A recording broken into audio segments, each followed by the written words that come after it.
While everyone was asleep at night, Agatha visited where the king took his son to. At midnight, Agatha began to pound on the mortar. The sound increased, koi, koi, koi, an unusual sound that had never been heard in that village for years. People began to wake up. Fear gripped them. Tension grew in the village. Everyone rushed to their guns and machetes, thinking it's something that could be fought physically. Just as they were warming up, a cry of a boy was heard. Ah! Immediately, blood flowed everywhere in the room where the king's son was sleeping. Agatha killed him. Once upon a time, in a peaceful village, surrounded by thick forests, a horrifying legend spread among the villagers. It began with a fearful sound echoing through the night. Koi, koi, koi, a pounding of a mortar. No one knew why the sound happened or where it came from. Families locked their doors tightly at night, scared that their children might be taken. Mothers held their babies close, while fathers stayed vigilant, watching for any sign of danger in the night. Each night, after the sound of a mortar, a terrifying figure would appear. It was a beastly form with long, white hair covering its face. It moved silently, creeping from home to home under a cover of night. The villagers saw the creature as a foremost beast, unaware it was once a woman named Agatha. Years ago, Agatha has been banished from the village under mysterious and tragic circumstances that no one now remembered. Each night, after the pounding of the mortar, Agatha would go from house to house, killing children.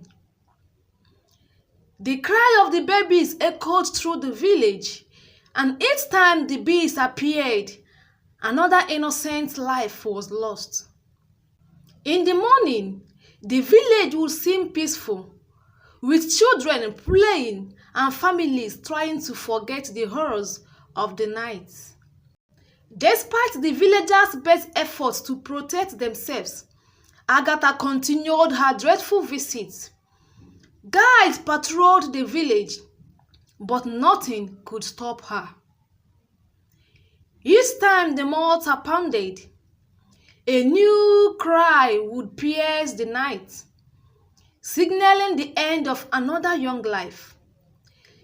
The village elders, wise and experienced, met secretly to try to understand this mystery.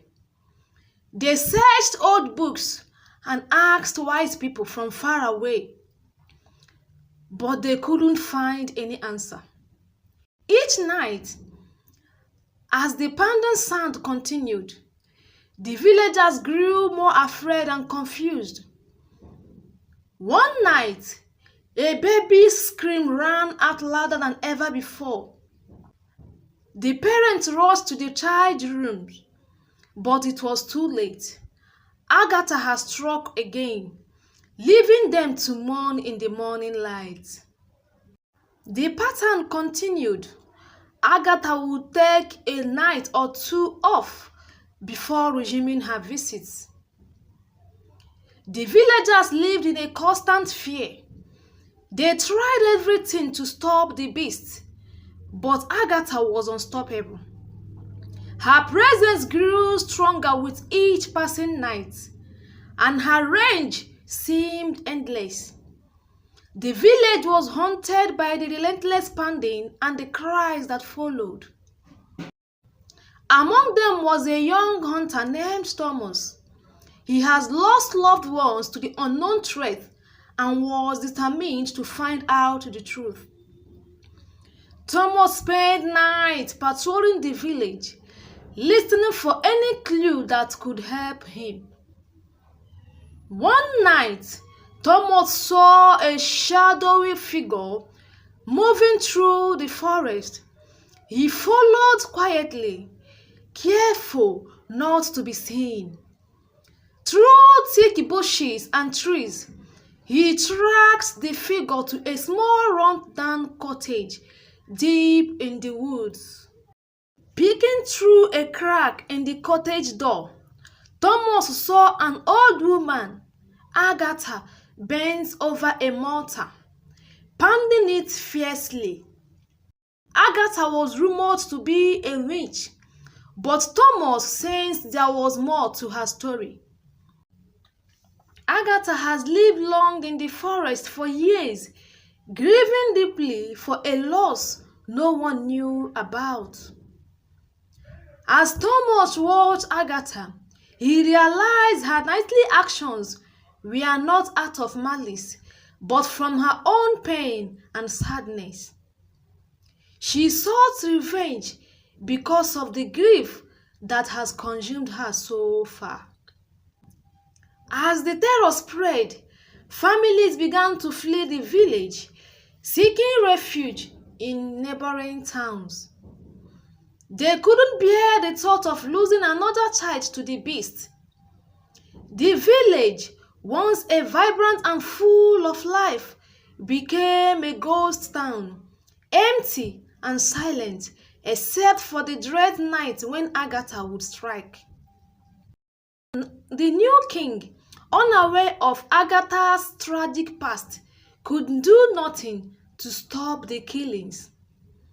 The old king and the elders who knew the story were long gone, taking the secret with them. The villagers, now desperate, turned to many means possible to uncover the truth and end the nightmare. The king, who thought nothing could be done about the effects, felt reluctant and stopped seeking solutions. One day, in the king's palace, the mortal sound began to uproar.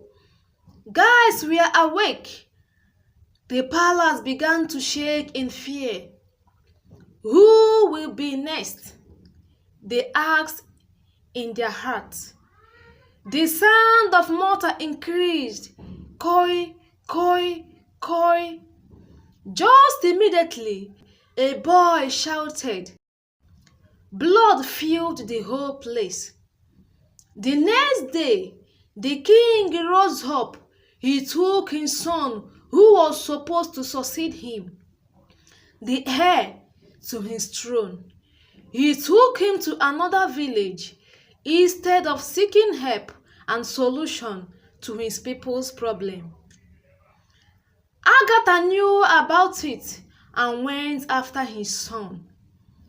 While everyone was asleep at night, Agatha visited where the king took his son to.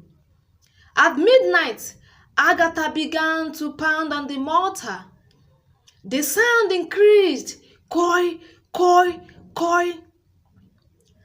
An unusual sound that had never been heard in that village for years. People began to wake up. Fear gripped them. Tension grew in the village. Everyone rushed to their guns and machetes, thinking it's something that could be fought physically. Just as they were warming up, a cry of a boy was heard. Ah! Immediately, blood flowed everywhere in the room where the king's son was sleeping. Agatha killed him. In the morning, the news of the boy's death circulated the whole villages. The news got to King Carlo's ear. He tore his robe and broke down in tears. He cried until he had no more strength to cry. Everyone in the heart of the village was filled with sorrow.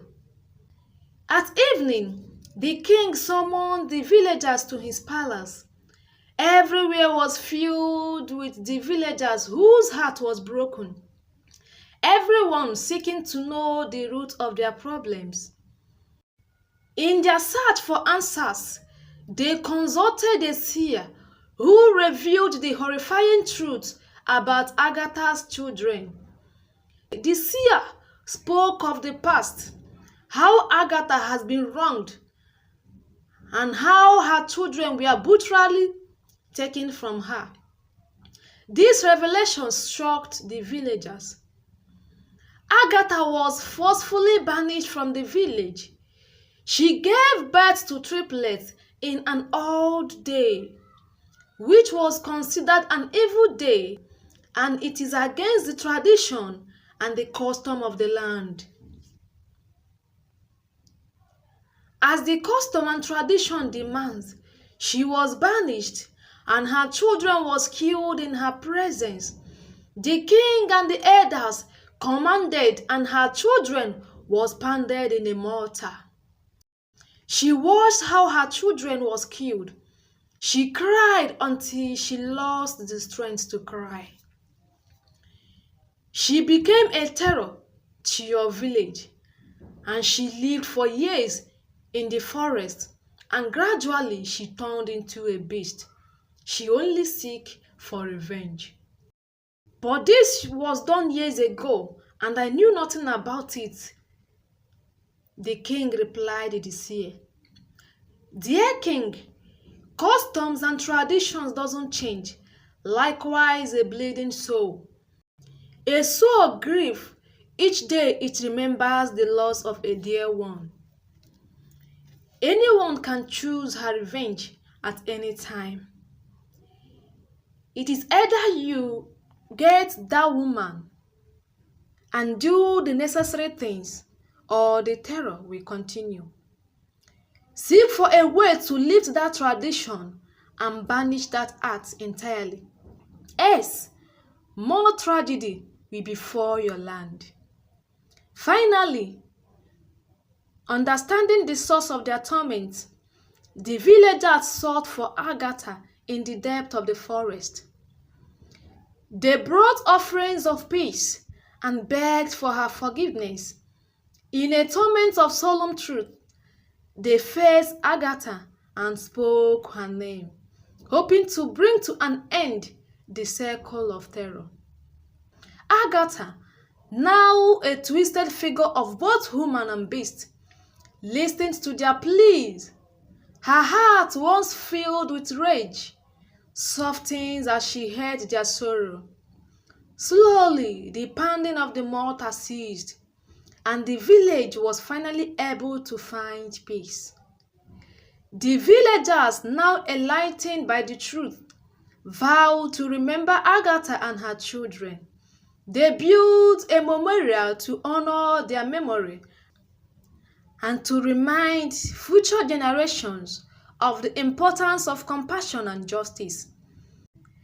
The haunting sound of a mortar became a distant memory, replaced by a new era of understanding and harmony in the village.